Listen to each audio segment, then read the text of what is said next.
Bagaimana dengan simpanan RM100, anda boleh mampu untuk membeli emas bersaiz besar seperti ini. Dengan akaun emas gap, walaupun dengan bajet yang kecil, tidak semestinya anda hanya mampu untuk dapatkan emas bersaiz yang kecil.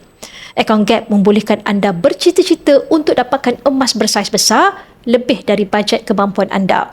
Jika anda ada bajet yang besar, semestinya saya akan sarankan anda untuk terus dapatkan emas melalui bayaran terus. Contohnya gold bar 100 gram yang harganya sekitar RM45,000.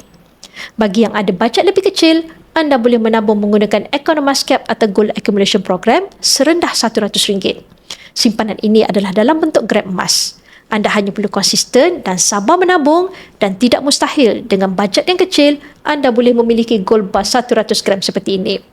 Akaun emas gap sesuai untuk semua golongan masyarakat. Anda tidak perlu menunggu untuk menjadi kaya baru nak menyimpan emas. Orang yang kaya menjadi kaya atas sebab mereka ada tabiat menyimpan.